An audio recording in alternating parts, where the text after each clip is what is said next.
Joy Guru. Today I would like to discuss about how can we conquer death? How can we overcome death? Now, as we all know that this is the general belief that death is inevitable.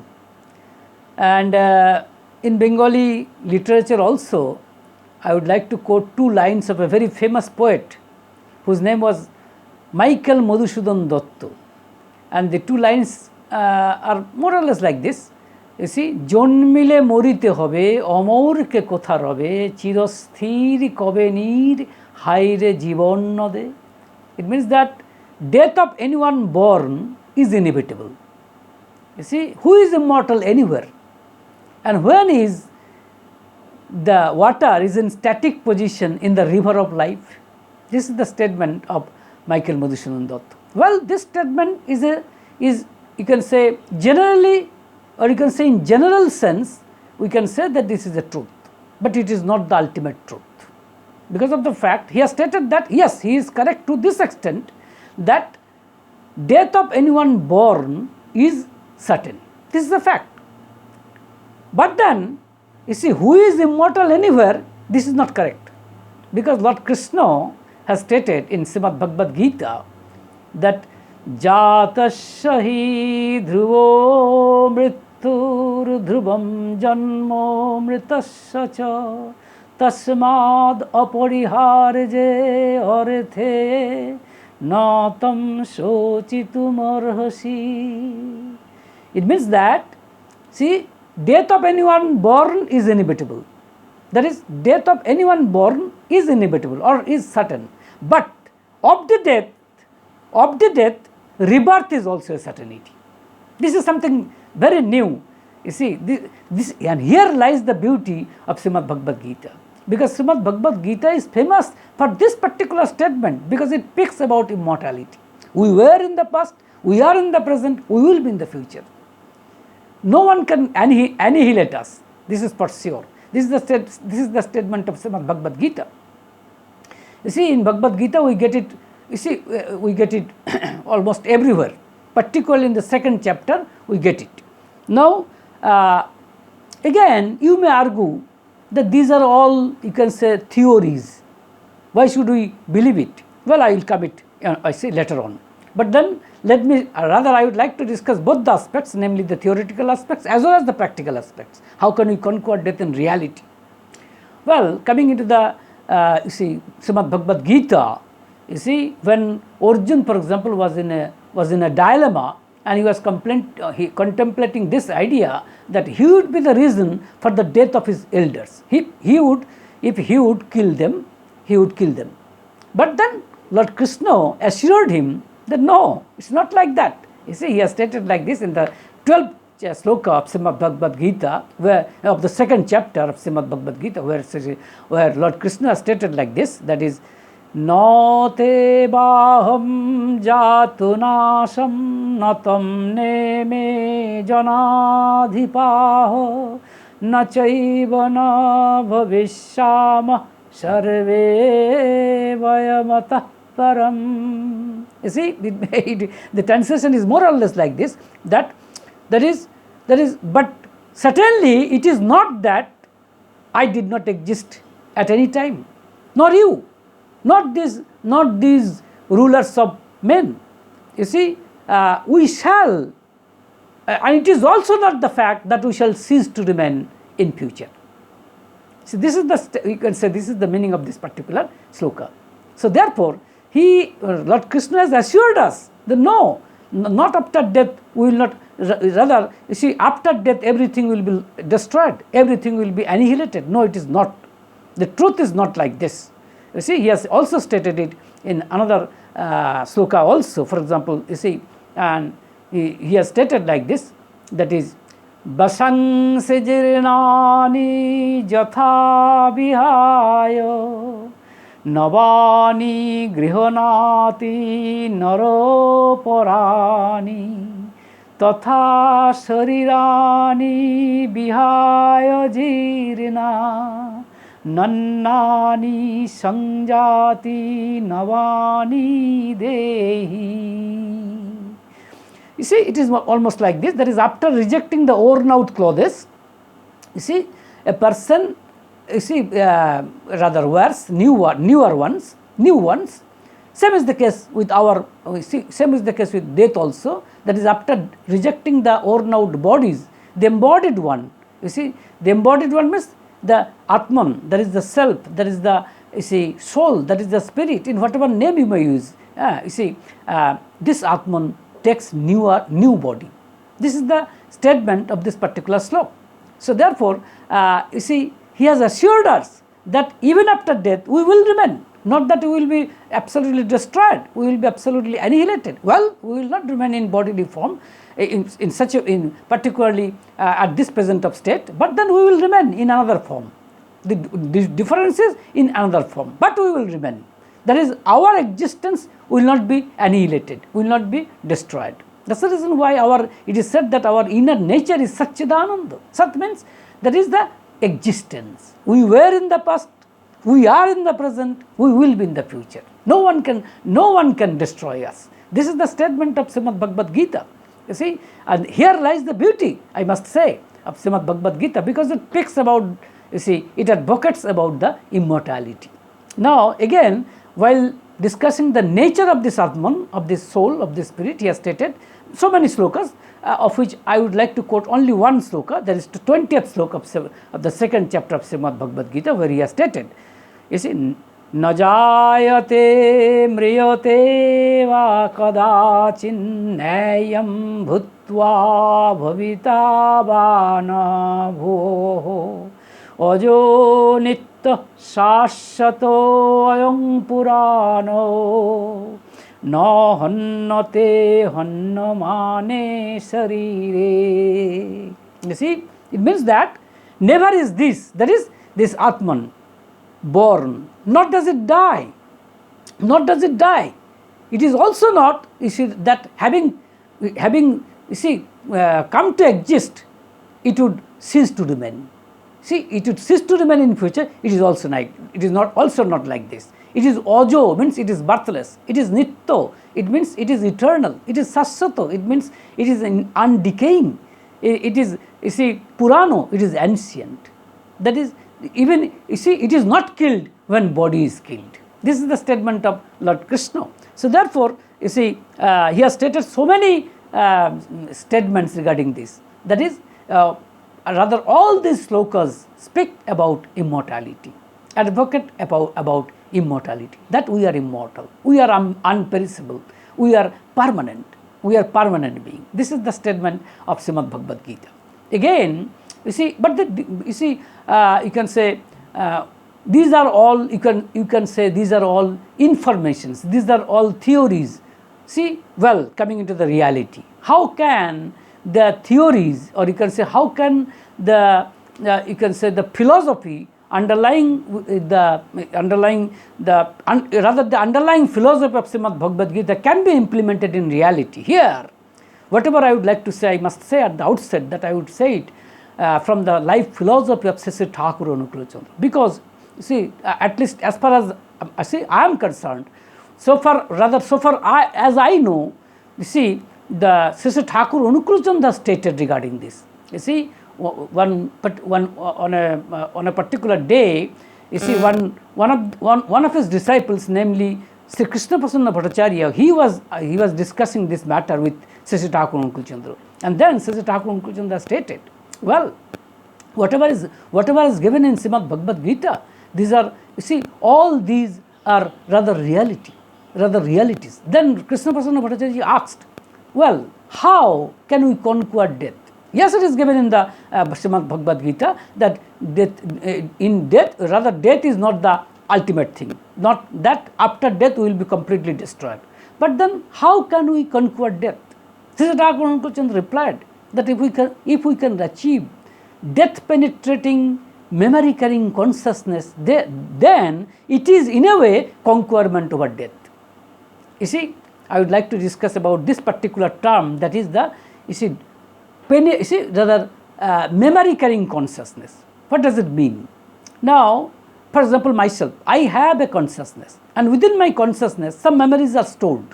For example, of this particular life, of course, for example, from 5 years onward, I can recall some of the memorable memories of my life. And all these memories are stored within my consciousness. So therefore, I can say that my consciousness is carrying some memories. So I have a memory carrying consciousness. Well, but then how long can I carry this memory carrying consciousness? The obvious answer is that till death. Till death, I can carry this memory carrying consciousness. But during death, there would be a discontinuity over the memory carrying consciousness. And after death, there will be complete loss of memory or of the memory carrying consciousness. This is the reality. But Sri Thakur Anukul Kotha rather stated, so I would like to say that this particular term, that is memory carrying consciousness, in Bengali it is called Sritivahi Chetana.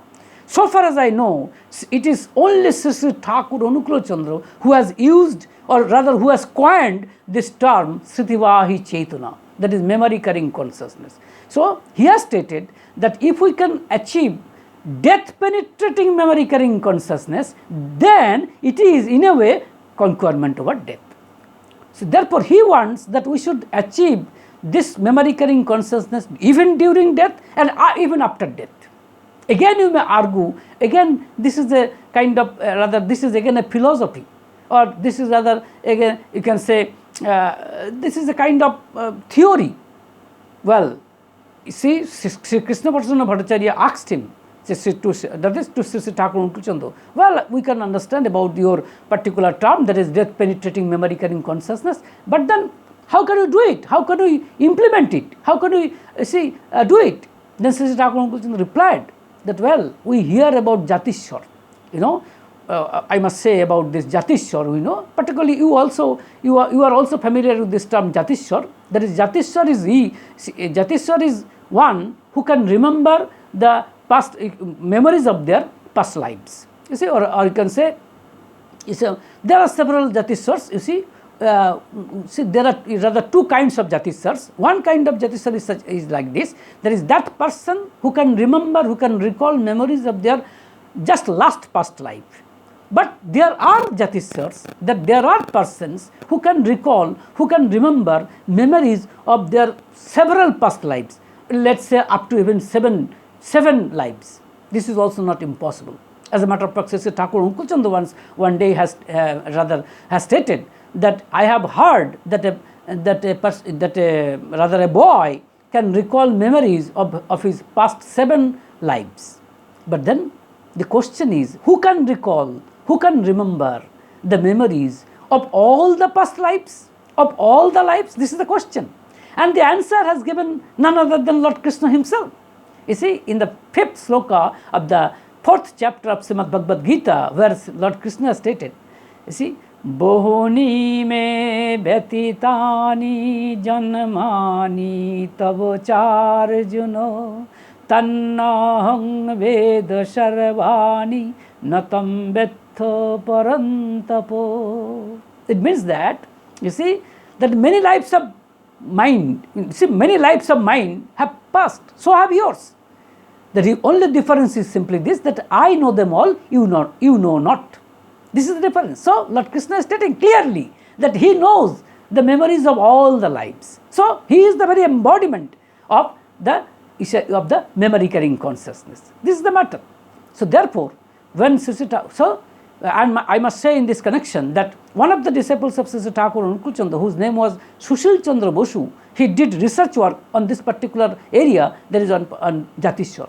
And he actually discovered, very many, rather several Jatishwars. And one thing, rather, his research reveals that one thing was common. That is, all of them were devoted people.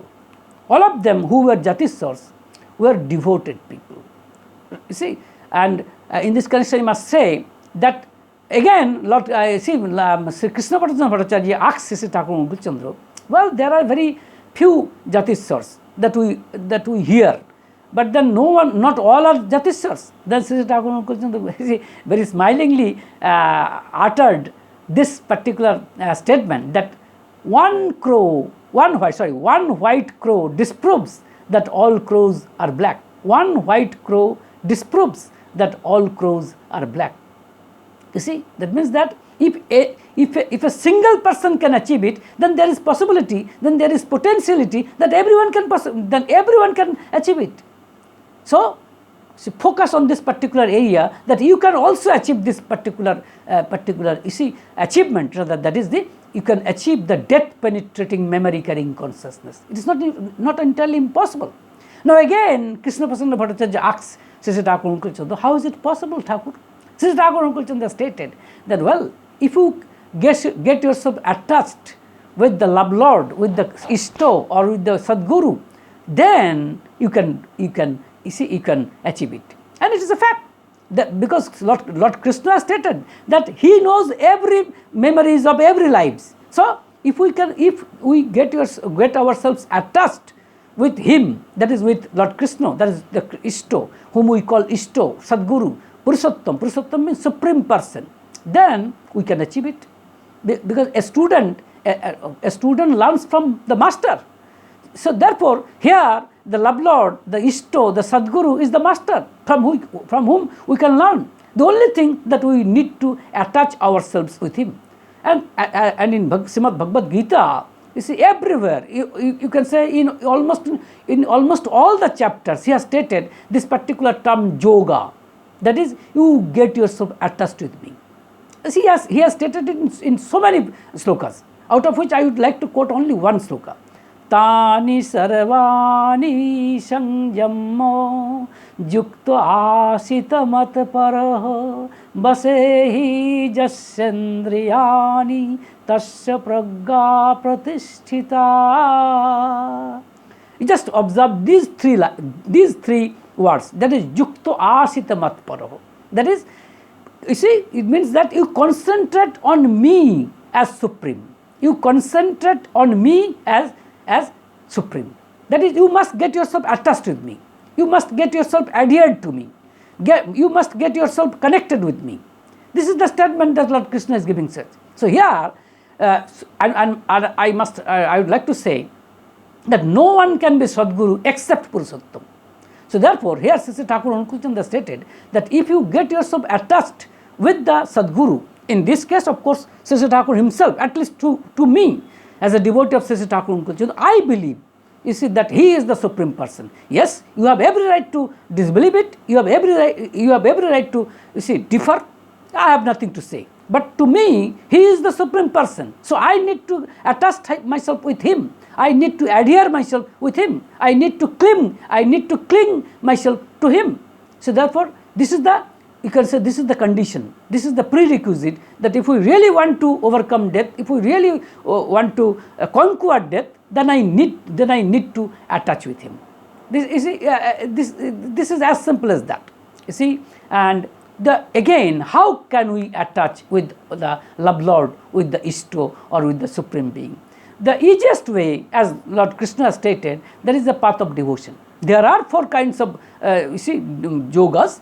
Gyan yoga, that is the path of knowledge; Dhyan yoga, the path of meditation; and Karma yoga, the path of action; and then Bhakti yoga, the path of devotion. The path of devotion is by far the most easiest route, by far the most easiest way to get ourselves attached with Ishto.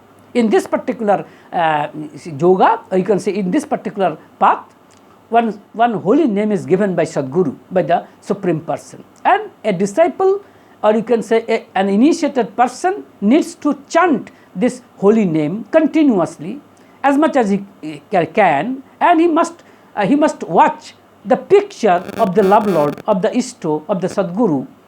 For example, a person who is a disciple of Lord Krishna, he would chant the holy name of Lord Krishna, and he would watch the picture of Lord Krishna. But for us, for example, at least for me, I would like to chant the holy name of Sri Thakur Anukul Chandra, and I would like to, the holy name that Sri Thakur Anukul Chandra has given to us, and I would like to watch the picture of Sri Thakur Anukul Chandra within the mirror of my mind.